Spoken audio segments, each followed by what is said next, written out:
thank you very much for the invitation. I really appreciate it. It's always an honor to get involved in what's happening on campus because there's usually quite a lot, and when you're stuck in the office you don't really know all the things that are actually going on. So I've seen quite a few things on the program. I see there was a talk on orchid, and I actually happen to have an orchid ID, so these things are actually quite important. And then also Marina went before me, is an avid science communicator. And so to start off with, I think if anyone happens to be on Twitter, I would appreciate it then if you interact with your Twitter account so that other people know that this is actually happening today. And a lot of people always ask me, why Knox the lion? Well, I happen to be a Leo, and my birthday is coming up, and so I always get excited about that. But secondly, my surname, Makunga, is actually has origins in East Africa, and at some stage if you look on the internet and you look for Makunga, the first images that you will see won't be of me, but of Makunga the lion that was in Madagascar too. So I think that ties in quite nicely then with me being Knox, a Leo, and secondly, the famous big bad lion from Madagascar too being Makunga, so I thought I would just go with the handle of Knox the lion. And I always tell my students that I'm little, but if you keep poking, then the lion will actually end up roaring. So today I'm just going to talk a little bit about how I've been involved in several projects that have got a community basis. And the work that I do in many ways really lends itself very well in terms of community engagement, because I'm trained as a plant molecular biologist, but I utilize medicinal plants as a key feature in terms of my research. So I'm a medicinal plant researcher with a biotechnology focus. And I've just shown here a picture from some of the branding from Pint of Science. And I think this again ties in very well with the previous talk in terms of communicating science. So I was involved in that particular program this year, which was in pubs all over Cape Town. And so I gave a talk at the Pint of Science.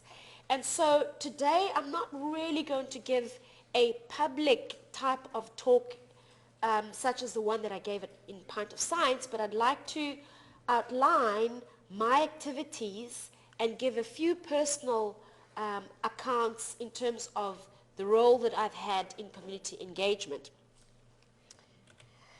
So, to set the scene, we really live in a really wonderful place, and I'm sure most of us will agree that the flora of this part of South Africa is really quite amazing.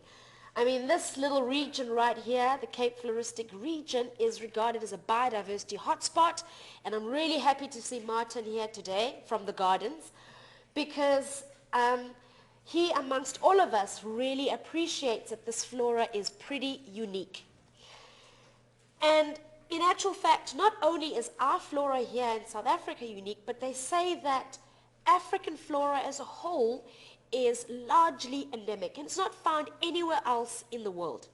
This makes for a wonderful tapestry in terms of exploiting that flora for a variety of economic reasons, such as these proteas, which have now grown a whole horticultural industry that is promoting some of South Africa's biodiversity. So South Africa, and Africa as a whole, is well known for its faunal and floral biodiversity, but at the same time, we live in an interesting place with interesting people. And those people are also an amalgamation of different cultures, and so this makes for an interesting aspect in terms of the cultural and socio-political diversity that is actually part of our country. And if you add biodiversity and biocultural diversity together, then you create a very unique situation in the way in which people and plants actually interact. And this brings us to ethnopharmacology or ethnobotany. Ethnobotany being the utilization of plants by people for a variety of different reasons, and ethnopharmacology being the study of, in particular, medicinal plants that are used by people and validation of those medicinal properties for the pharmaceutical industry. So South Africa really has a unique flora. We have a unique amalgamation of people and a very rich history, which just illustrated here has had people from all corners of the world, Europe, Asia, Africa, interacting, and thus creating a very unique platform in which people actually utilize plants. And in the Cape, you have an amalgamation of cultures where you have Cape Dutch remedies, and this is based on African plants or plants of South Africa, and I think in Afrikaans the term is often known as kreierade. Is that right? So, and this is an amalgamation of cultures. So it's really created a very unique situation. And because you have so many different people in South Africa who have different cultural associations with plants, it creates a very interesting place to engage in community projects. So I studied in KwaZulu-Natal before I came down here to the Cape, and there's a very vibrant culture in KZN where you'll often see sangomas and other traditional healers in the streets of KZN. And if you ever go to Durban in the Warwick Junction, you'll see an incredible array of medicinal plants everywhere. So that culture is really out in the open. It's not really underground. In the Cape, in some ways, it seems to be a little bit underground. You don't see a lot of people that are dressed in this wonderful garb with the beads and the cultural aspects that actually denote the fact that this is a spiritual healer. So it's a little bit more hidden, and in some ways it's taken me a little while as well to navigate myself amongst this underground economy to actually associate with a community that would be able to assist my research.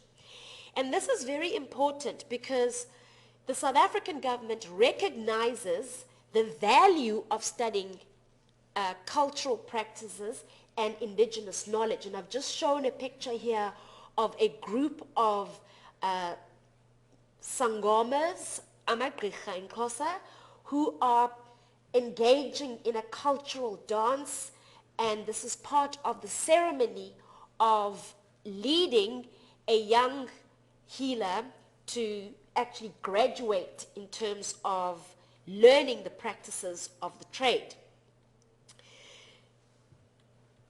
And the South African government has recognized that indigenous knowledge is an important part of our society, and that people that know about the plants and how to use the plants happen to be the spiritual leaders, the sangomas. And so in some ways this can actually assist with this challenge of building our economy and generate hopefully new jobs, not only in the informal sector but also into the formal sector.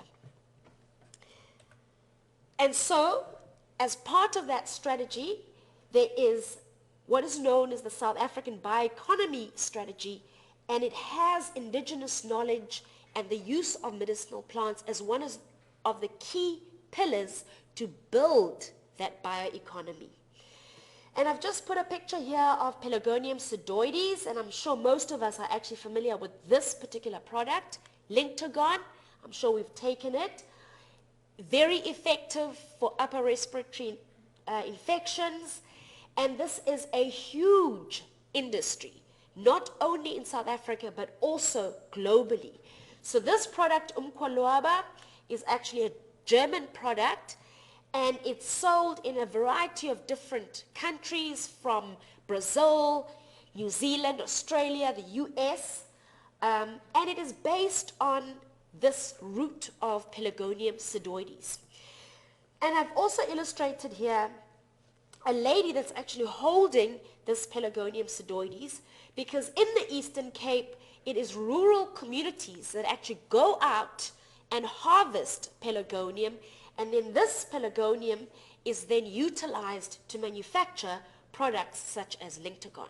So this provides a chain, a livelihood chain for communities that are living in places where the economy is not necessarily vibrant. There's been some controversies linked to patents that have been taken out in terms of this Pelargonium that have been revoked because the rights of the people were not necessarily acknowledged. So part of doing medicinal plant research, one also has to recognize that there's also the Biodiversity Act of South Africa that regulates the biodiversity. And this needs to be taken into consideration. So now I'm just going to take us back and give us a little bit of history in terms of medicinal plant research in South Africa. So before 1994, there was very little in terms of international research based on medicinal plants, also linked to indigenous knowledge, that was being published coming from South Africa. And post-1994, the government really recognized that this is an important area of research. They started pumping money into this platform, and you can see that this gradual escalation in terms of papers that are published by South African researchers then started to escalate.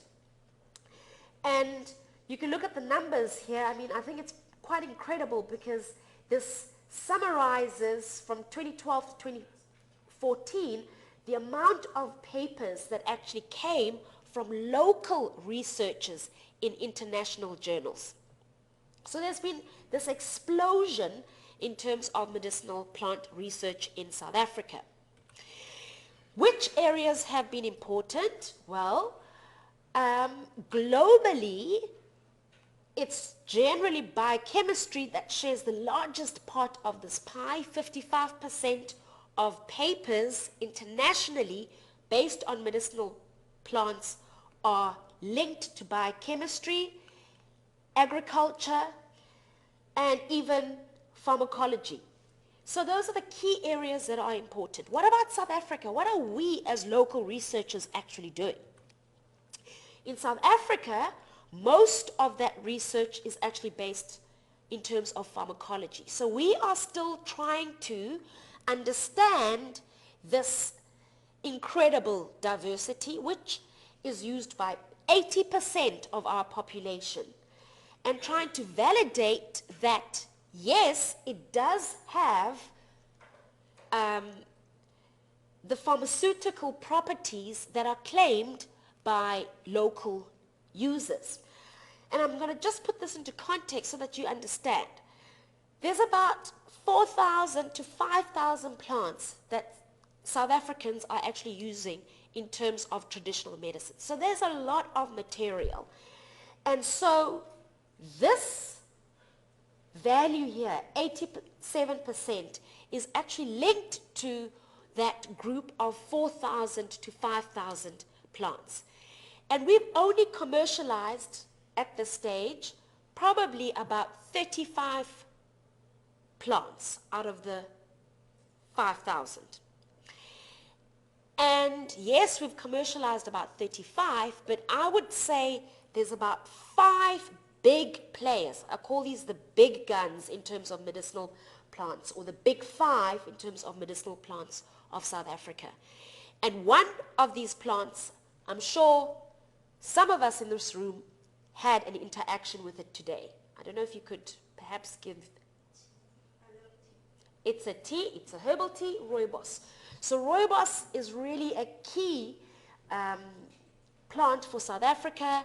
It's endemic, it's really localized, and the knowledge that is actually attached to rooibos in terms of the way that it's grown and harvested is linked to a community of people that are part of the region where the plant is derived from. So that area of the Cedarburg. And some of the work that we've been doing has actually shown that it is pockets of communities within the Cedarburg who claim to have true knowledge about the plant, and this knowledge goes from agronomic properties in terms of rooibos cultivation to even ecological diversity in terms of different wild types of rooibos.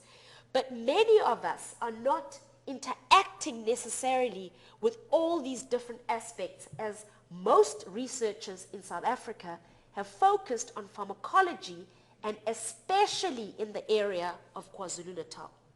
So there's much research that can be conducted in areas such as the Cape. So this pelargonium is pretty important, and we've actually been doing several research projects because it's the tubers that are harvested, and we developed a system which is more sustainable using tissue culture.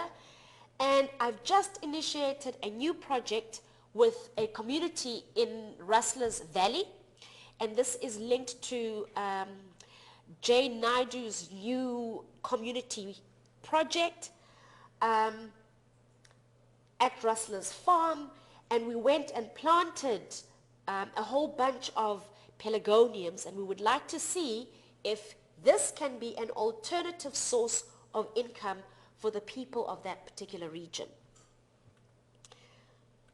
Okay, and the reason we're really interested in trying to increase cultivation of this pelargonium, it's because in areas such as Grahamstown, where the plants are also naturally found, they are almost extinct. So alternative ways of us exploiting the flora is thus becoming important. Because if these plants go extinct, remember what I originally said, that there are rural communities in the areas of the Eastern Cape that harvest these plants, and this provides them with an income. So if these plants then go extinct, that means that that source of income will also be lost to them. And just to give you more of an understanding in terms of the harvesting, so there is some illegal harvesting that's taking place, and this is putting constraints. And although this plant is actually not CITES, doesn't have a CITES status, we've been trying to collect enough information as scientists so that we could actually support it acquiring that CITES status. So in South Africa, the trade of Pelargonium pseudoides is regulated, but in other places such as Lesotho, where the plants are also found, the trade is not as tightly controlled. So this might also put a constraint on the populations in those areas. Hence the use of cultivation from our laboratories as a means to conserve the plants that are attached to the biodiversity of Pelargonium pseudoides.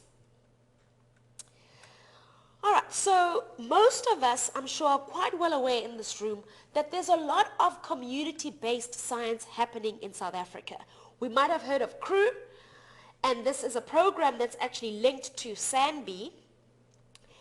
And there's a whole range of para-ecologists, and these are members of the public who then become scientists.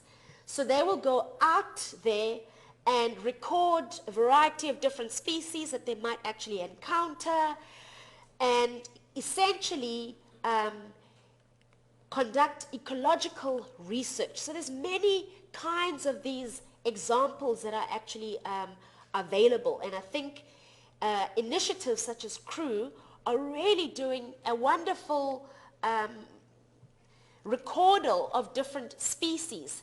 And sometimes you find that species that people might have thought have actually gone extinct, members of the public will then be able to record these. So there really is value in engaging people that are actually interested in the ecology associated with South African biodiversity. The work that I do is not necessarily similar to this, and so I'm going to share some of the different approaches that we've actually been utilizing to engage with the community. And I think before we do that, it's important to try and understand how our funding bodies actually perceive community.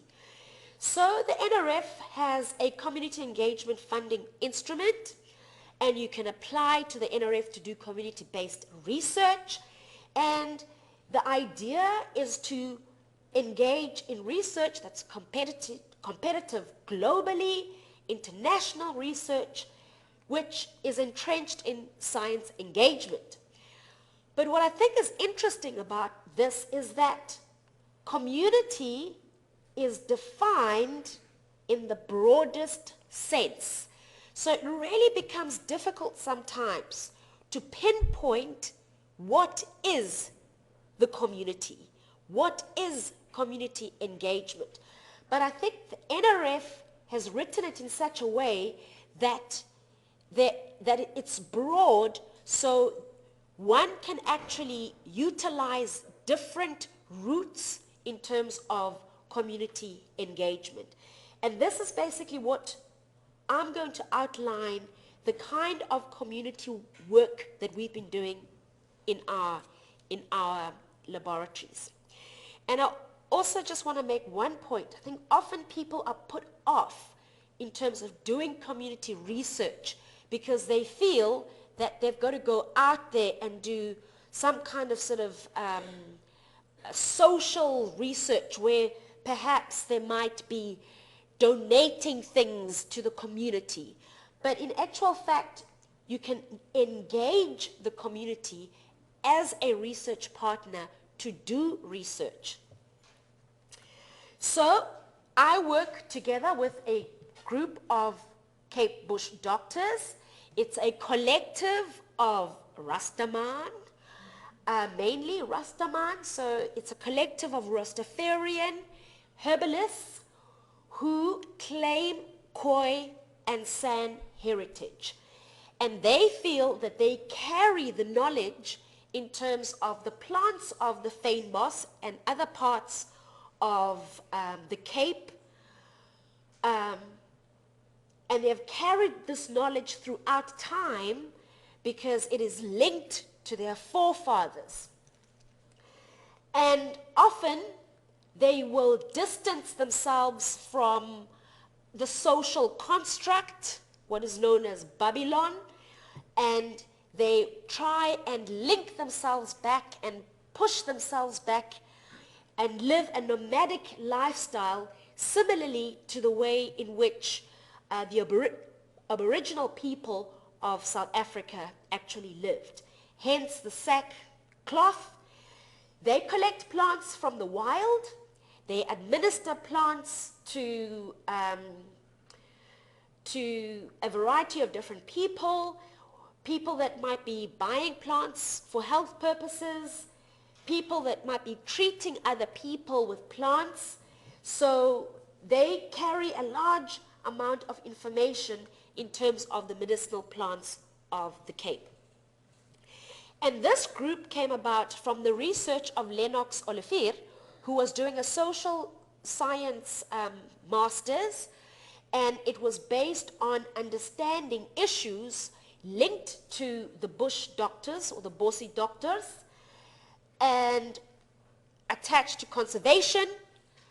And so that study one of the key findings was that it becomes difficult to engage with conservation agencies such as Cape Nature if the group of traders and healers are actually not collected into an organization. So the Cape Bush Doctors Organization is a non-profit organization, and it is a group of different people who are interested in promoting the use of medicinal plants. Some of the people there are more interested in growing medicinal plants. Other people are interested in actually promoting the culture around medicinal plants, and this might even be linked to language. So one of the bush doctors, Bradley, he actually goes to schools and he teaches young school learners Nama, which is an old language of the San people. So the initiatives that the Cape Bush Doctors are active in are quite a few. And one of the projects which we hope is eventually going to kick off is actually linked to the garden. So I'm quite happy to see Martin here.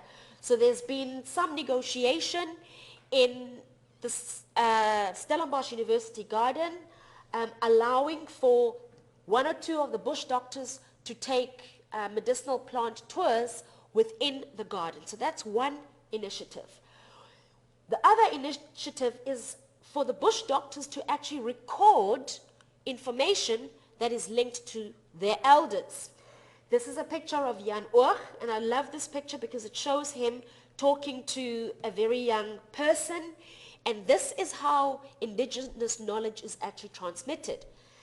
It's transmitted orally through oral histories, and so it becomes very fragile in terms of future conservation of this type of knowledge.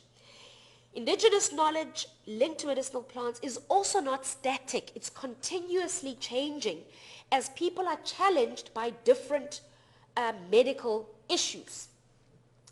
And so one of the key projects that we are involved in is actually recording old knowledge. So from healers and shamans such as Jan Oor, and other projects that we are involved in are trying to understand how this ancient knowledge has actually changed. So we talk to the younger Rastafarian herbalists who are now treating people that might have diabetes and cancer and a variety of more modern diseases. And in the end, I'm going to try and see if we can actually play a little bit of this video. So one of the people that I've been working closely with is Carlo Randall, and he's taught me an incredible amount of information linked to the plants of the Cape. Remember what I said, I came from KwaZulu-Natal, which is where I studied. So essentially, when I arrived in Stellenbosch, it is the plants of KZN that I was most familiar with. And so I needed then to learn more about the plants of the Cape. And the only way to do this is to be taught by the very people who interact with this flora and local knowledge all the time. So I've spent many times with Carlo, and Carlo essentially has actually been involved in teaching some of the courses that we give at honors level, and even to the international program. And it really is very hands-on. We go out into the field, and then he will show you the plants and tell you how you utilize it, which plants you can actually mix that particular species with, because the Rastas have created a new ethnobotany and a new pharmacopoeia where they actually make a variety of different mixtures. And sometimes each of these mixtures might be a collection of 5 to 10 plants. And this is very different from the way that plants were actually utilized originally. And I think, again, this has got to do with the issue of issues that are related to health that people are actually facing in their communities, where you have high levels of diabetes, cancers, issues with drug resistance. And so people are interacting and creating and experimenting with these plants. In actual fact, Carlo makes his own salves. He also makes his own soaps. So he really has innovated in terms of the plants that are available around him. And so I spent a fair amount of time with some of these guys. Cora last year was involved in the Science Cafe, and he came and gave a talk in terms of the plants that people are using. And so the interaction with people that are utilizing plants is really, really important for me, because I can only apply these very sophisticated techniques of biotechnology if I've actually got leads from the people that work with the plants all the time. And so now I'd like to share with you some of the work that we've actually been doing and how we actually got to work on this particular species. So we've been trying to work on Dodonea viscosa, which is known as Esterhout topper in Afrikaans, and in English, sand olive. And this plant is found in South Africa and other parts of the world. And the bush doctors said to me, we would like to apply for some money to be able to do several different projects. And so we went and approached the NRF, and they said the best platform for you is the Indigenous Knowledge Systems platform. The IKS platform is the best place to apply. At the same time, Prof. Engelbrecht, Anna Mart from Physiology, she said, have you seen this call, Knox? I said, yes, I have. She said, I'm interested in applying, and I know you have a link to the original Indigenous knowledge holders. And so is it possible to put together a project proposal? And she works on cancer. So I said, well, you work on cancer. I'm more of a biotechnologist. We've got the community of people that would be able to lead us to some of the plants that they use to treat cancers. And one of the plants that the bush doctors brought to my office, it was a collection of 8 plants, was Dodonea viscosa, which they'd taken from Hellswachter. So they harvested from Hellswachter, and they said to me, yeah, we know these plants grow in all other parts of the Cape and all over, but this species we've brought to you and this collection of plants we've brought to you is potent. We actually share these plants with other bush doctors that might be sitting in places like Oudtshoorn, who don't have access to this population. So I was thinking, well, this is interesting, but let's see if science can actually tell us whether the sand olive, firstly, is pharmacologically active. Does it have anti-cancer properties? And secondly, is it honestly more potent than the plants that exist in De Hoop, in the Cederberg, and in other parts of the Western Cape? So those were my research questions that I was interested in. So the first question we tried to answer, does it have pharmacological activity?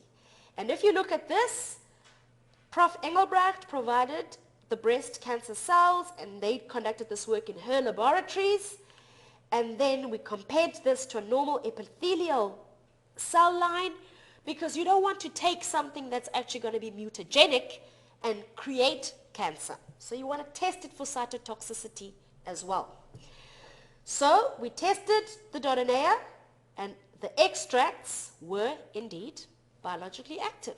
So anything that's below the pink line means that The extract is more active than the chemotherapy that is presently utilized in terms of breast cancer.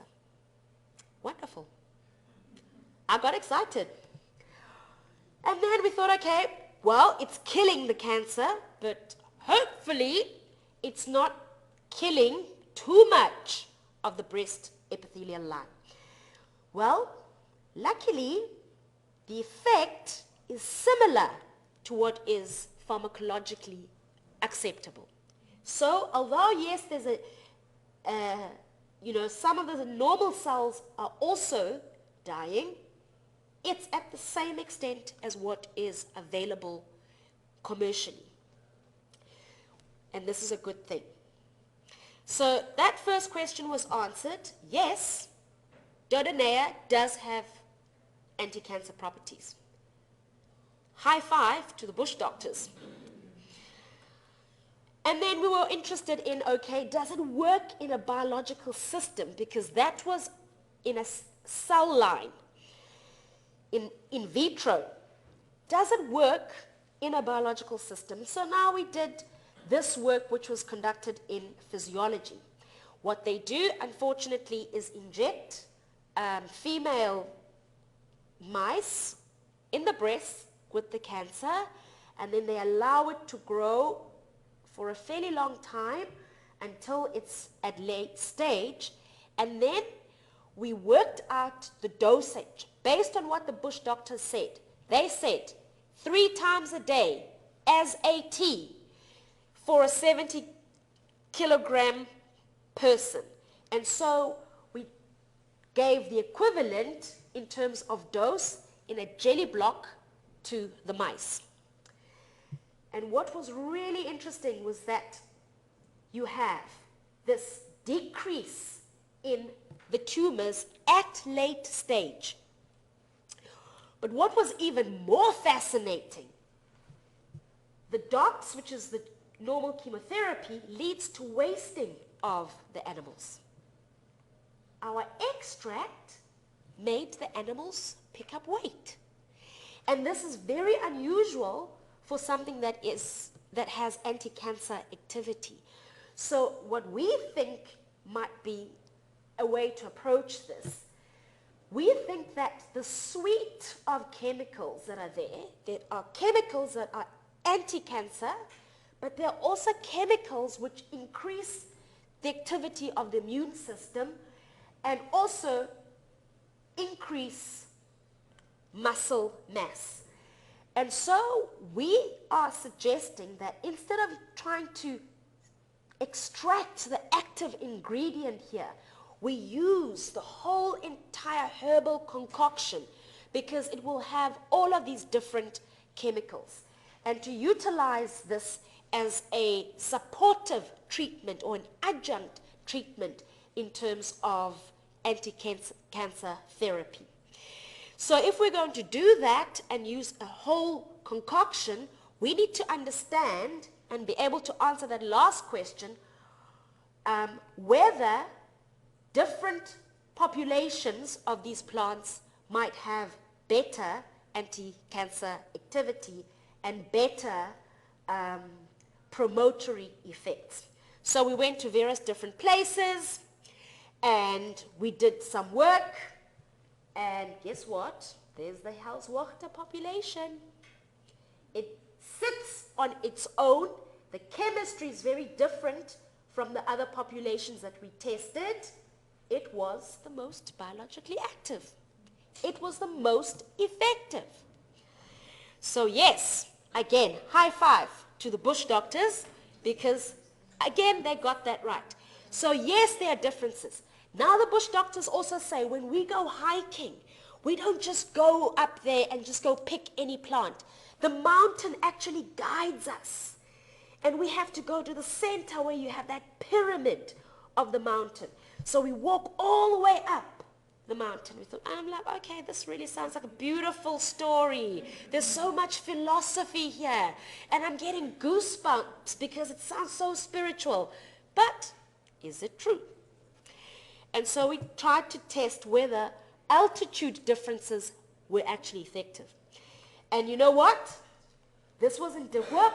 You can again separate plants that are sitting at lower altitude to those that are actually sitting at higher altitude. Yes, altitude does have an impact. So the bush doctors that are being guided by the pyramid are really onto something. And we can do other tests that basically show it's not a placebo effect. There are proteins that are linked to apoptosis, cell death, that are being released. So it's not just a belief system. We have scientific evidence to support that this extract has got anti-cancer activity. And then I was not really satisfied with the fact that we only looked at 3 populations, one from Cederberg, De Hoop, and Stellenbosch. I thought, what happens if we sample all along this region? And so we looked at a variety of different plants within this part of the Boerland. And again, just going to try and interpret this for us, those mustard-colored balls are Stellenbosch, and those purple ones are Somerset West. So there are still differences in terms of the chemistry, even within this microclimate. So the bush doctors are right when they say, I believe, I get guided by my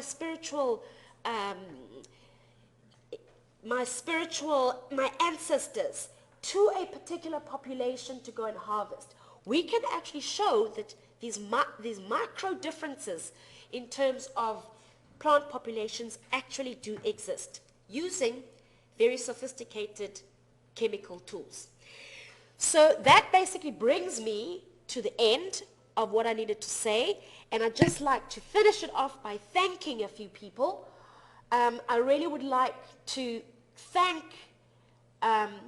Cora and the rest of the bush doctors, because the kind of work that I do, which is extremely sophisticated in terms of the metabolite analyses that we do, which is conducted along with the guys at SAF, often sometimes very far removed from the local person.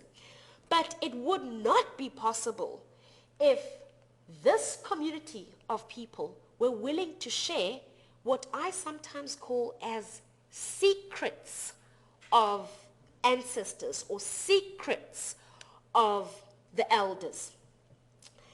And a lot of the work that we do obviously interacts with international collaborators, which we obviously also need to acknowledge.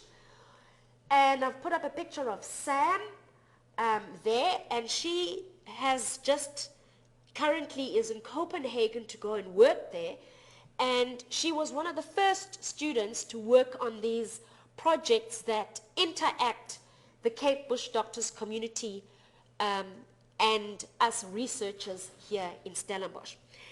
And I hope that I've been able to convince you that this kind of strategy is quite important and that it has the potential ultimately to provide value at local level, but also to create a space for South Africa to fit into the bioeconomy globally. So that brings me to the end, and I'm going to see if I can play a little bit of that video.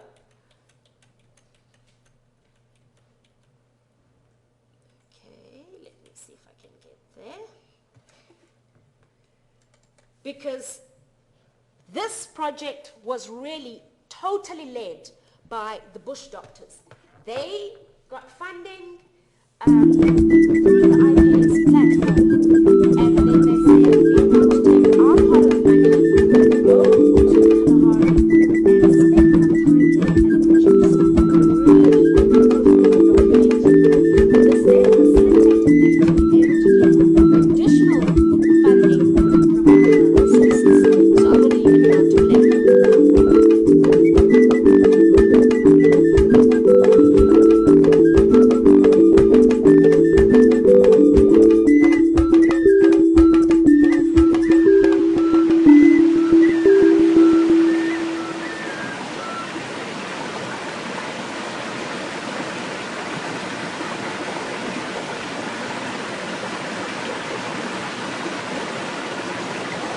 Hier sit ek weer in my moeder se bad. En ek hoor en voel wat vandag aangaan op die aarde. Dis baie belangrike plek hierdie wat ons nou hierby sit. Die plek het 'n geskiedenis waar hy ook deur gegaan het. Dis regtig nie dat ons voorouders regtig op 'n grond afgegee het waar ons wat vandag so sukkel. Soos dit met ons boesmanse gaan, is dit tog maar so. Ons boesmanse, as te veel mense rondom my kom bly, dan trek ek uit van, dis vir my te benauwdig, ek kan nie so bly nie. Ek myself, as ek moet regtig weer die woning van my kry soos die nou is, ek sal nie hier bly nie, ek sal daarbo bly, maar ek weet, ek is nader na die gees van die Here, maar ek sal oes hier, en ek sal kyk hier, al hier die plek soos ek nou hier kyk, en so goed is wat dit nou gevat is, sien ek dan, daar is nog 'n goeie bewaring oor my grond. Hier kan ons nog wys mekaar. As ons praat van bewaring, dan praat ons nou van opvoeding wat ons moet gee oor die lewe vandag. Dat ons weer omdraai en 'n ou tydse lewe terug. En hierdie nuwe lewe wat ons vir ons hier bygeleer het, is in 'n verduisternis. Maar solank as jy nie jou Heilige Gees aanvoel, sal jy ook dit toepas.